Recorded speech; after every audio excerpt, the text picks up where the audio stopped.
Hello, this is Easy Target, back at you with another drone video. Here I'm going to be reviewing the Sky Viper S1700 stunt drone. As you can see here, this is the drone itself. This is how it comes out of the box.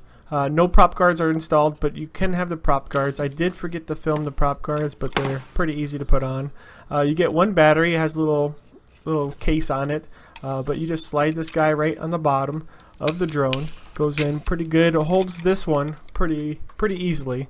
The replacement batteries that you get don't have that protective shield on it, so in a crash they can fall out, so be mindful of that.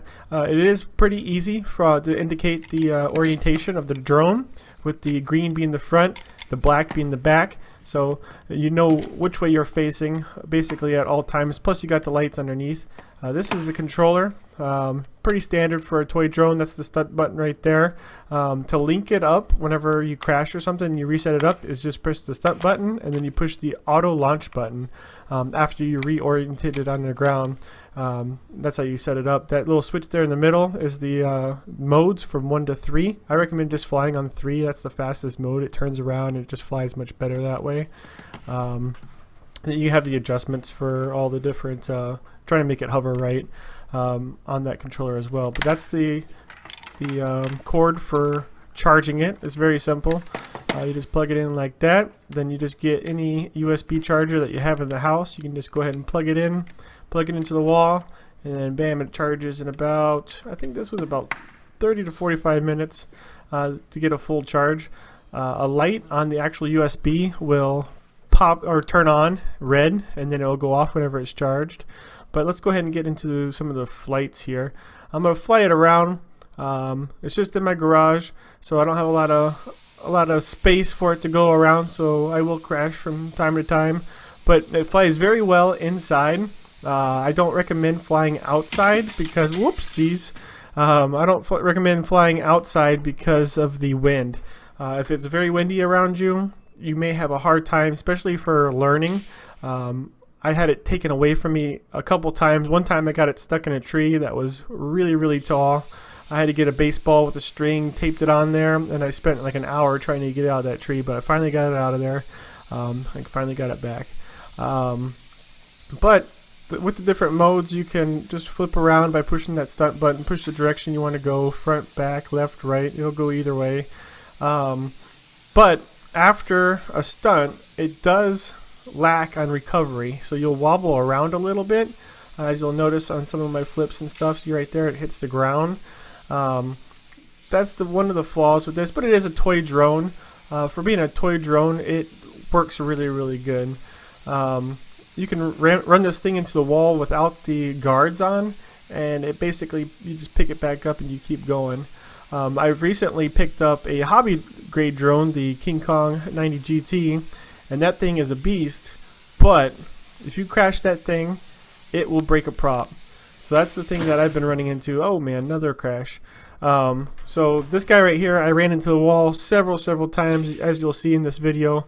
None of the props break, but you do have to keep in mind how hard you hit in things, because the brushed motors have a little pin that stick up into these gears, and that pin does get bent. I had to replace my unit one time because I ran it into a window.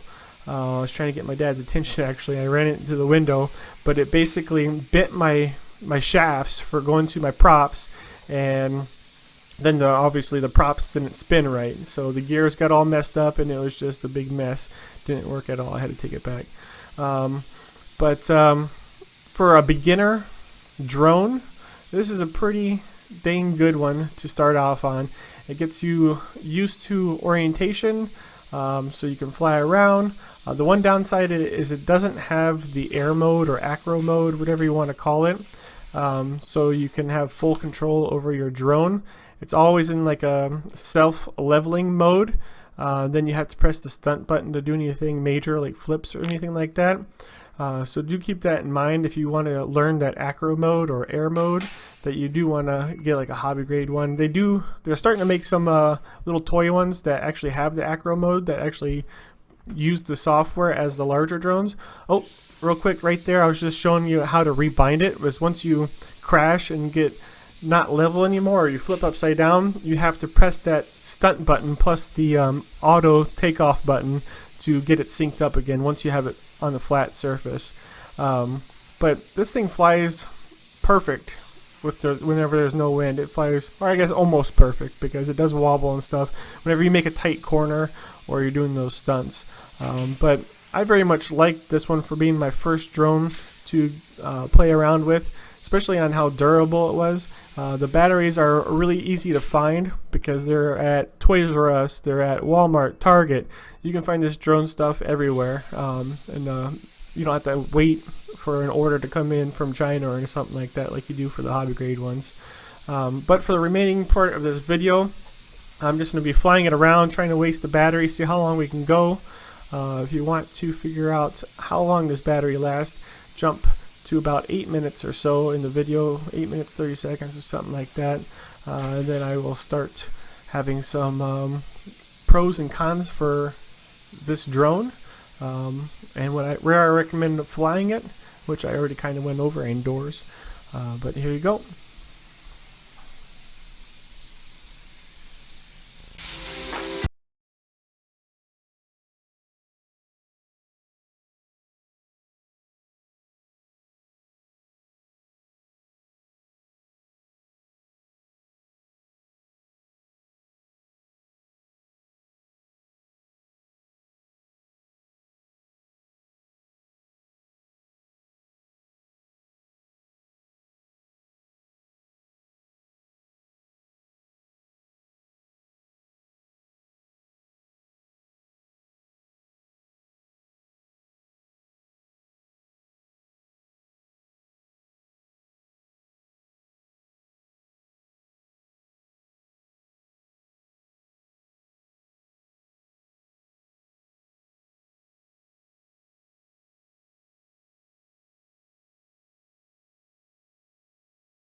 Get into the advantages.